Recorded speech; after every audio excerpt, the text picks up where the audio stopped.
Hi, welcome to today's training. Before I get started, I want to recommend that you listen to the National Coach Call from this week. And if you can't listen to it live, make sure that you listen to the recording. You can find that in the Coach Online office. And I'd like you to post one takeaway that you got from the call. So today we're going to talk more about challenge groups, and we're actually going to begin the process of planning your very first challenge. So the first thing I need you to do is to go in the Files section of the group and review the How to Start a Challenge Group guide. There's also a document in there called Challenge Group Rules, and that's going to let you know what to expect from the participants in your challenge. And finally, the Challenge Group Coaching Guide will give you everything that you need to successfully run your challenge, including your daily Facebook posts. Now, there are also program-specific participant and coach challenge group guides in the Coach Online office, and you're free to use those as it suits you. So we'll talk a little bit more about how to keep the group active and engaged, but for now, we're just going to brainstorm a few key parts to get you started. So the first step is pretty obvious. You need to determine what the start and end date of your challenge will be. Now, I'm going to recommend that you start on a Monday. People are used to Monday being the beginning of their week, the beginning of new things. It just fits nicely if it's the beginning of your challenge. Now, the end date is going to be determined by the length of your challenge, obviously. And challenges can run anywhere from 5 days, which might be a clean eating challenge, to 90 days, which may be a full program like P90X. I'm going to recommend to you that you limit your challenges to no more than 30 days. And there are a few reasons for that. First is, if you run a 90-day challenge, it's very difficult to maintain the energy and the intensity and the excitement and the positivity for those full 90 days. And what happens is, by the time you get to that last month, people are kind of drained, they're tired, and they're just waiting for the challenge to be over. And that's not how you want to end it. That's not the impression that you want to leave with them. In 30 days, it's great. It's new, it's exciting, it's easy to keep that energy up, and people will end on a positive note. They'll ideally see some great results, which will get them excited. And really what we're trying to do in that first 30 days in that challenge is to help them establish good habits. We want them to learn to be consistent with their working out and to be consistent with their eating. And if we can help them establish those habits, they can carry those on and be successful outside of the group. Now, also, ideally, you're going to be running a new challenge group, at least one new challenge group every month, so they can finish up the current challenge that they're in, and they can roll right into your next challenge with another new group of people, which brings new energy, new life into the group. It's exciting again, and you do that again for 30 days, and you can just repeat that over and over. You can run more than one a month. You can start one every 2 weeks if you have enough participants for that. Now, there's also a business reason to do that as well. If you're running a 90-day challenge, you're going to be working and tying up your resources and your energy and your time with the same group of people for 90 days.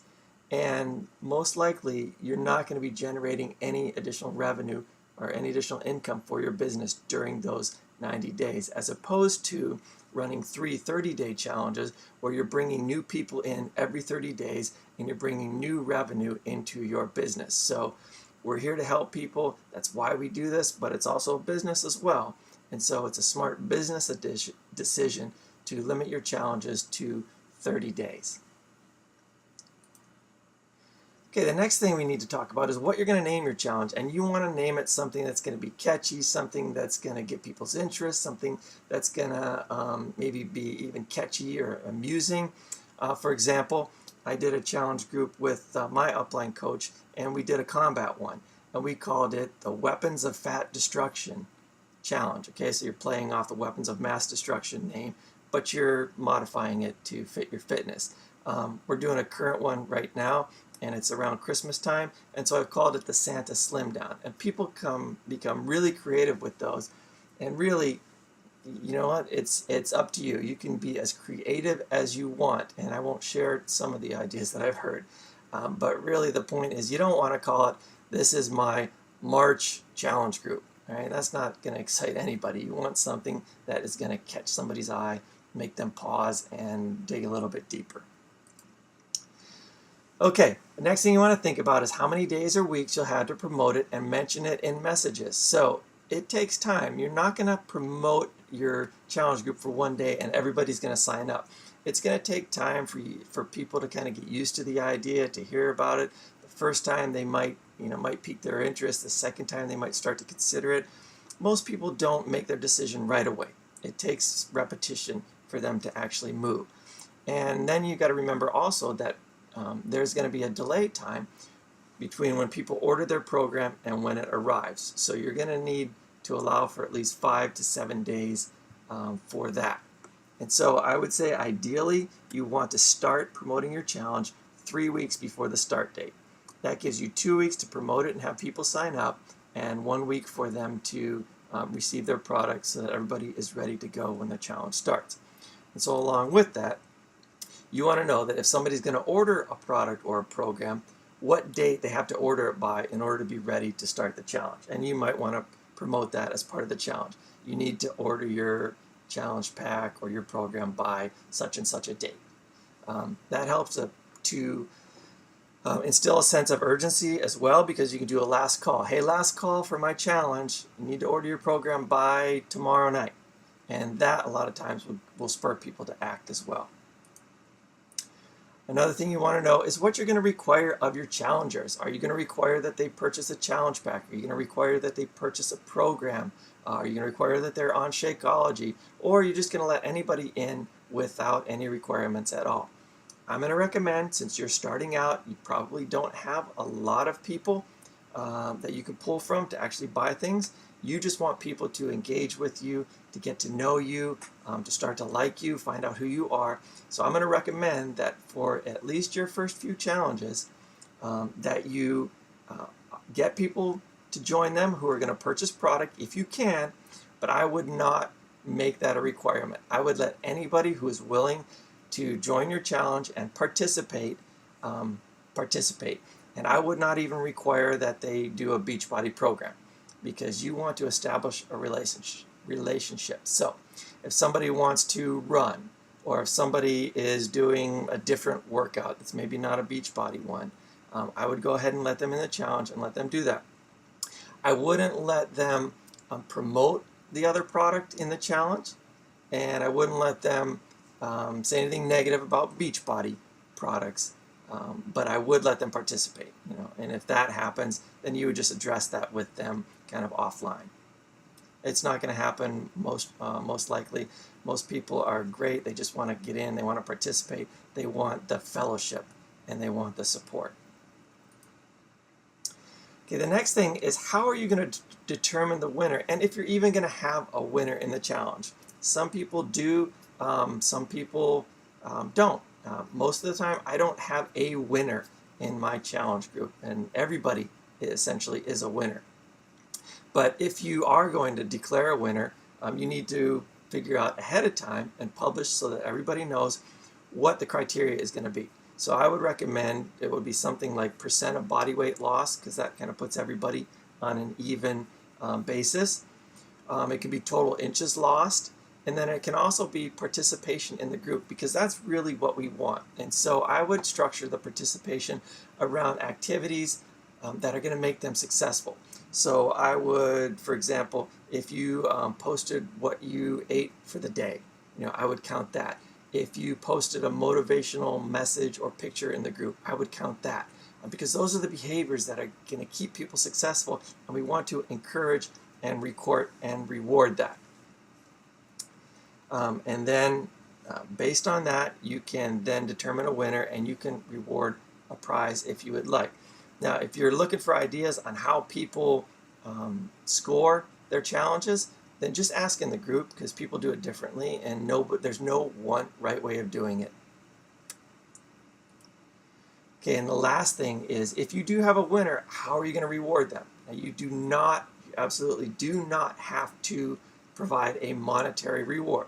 You can if you want to, but it is not a requirement. So you can, for example, reward someone with a wear and share item, like a TurboFire tank top, or a Body Beast tank top, or a t-shirt, or a cap, or a water bottle. You can buy those in the Coach Online office.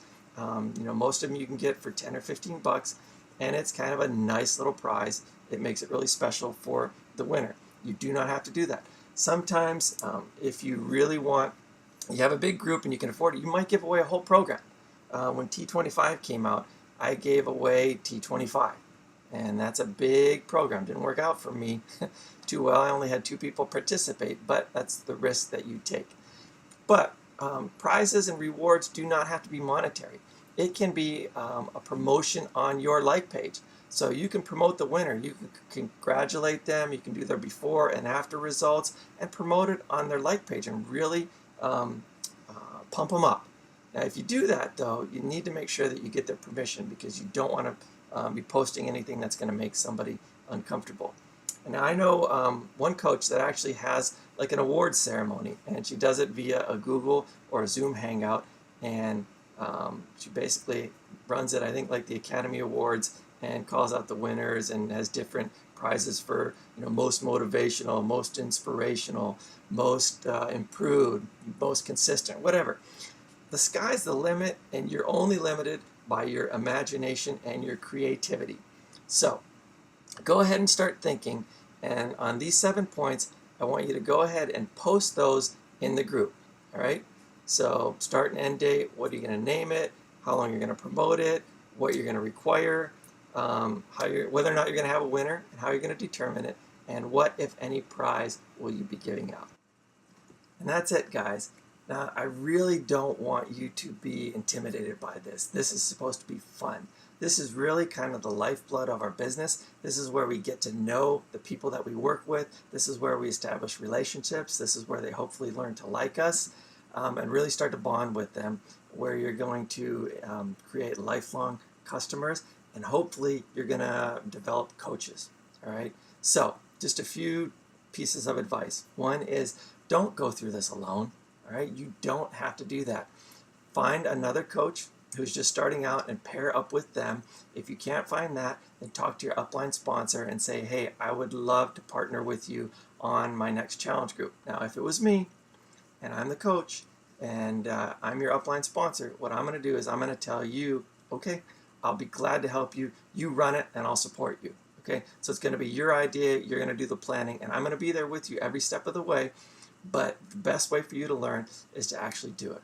And then also, don't forget, there are tons of resources in the Coach Online office. Lots of videos that will give you training and ideas on how to run your challenge group. So have some fun with this. This is your chance to be as creative as you want to in the business. And it's something that can be a lot of fun. You'll make a lot of friends, and you'll get to know your fellow coaches and your future coaches a whole lot better. And the last thing is just a friendly reminder, don't forget to post about your daily assignment in the group. If you don't remember what those things are, look in the file section under daily check-in.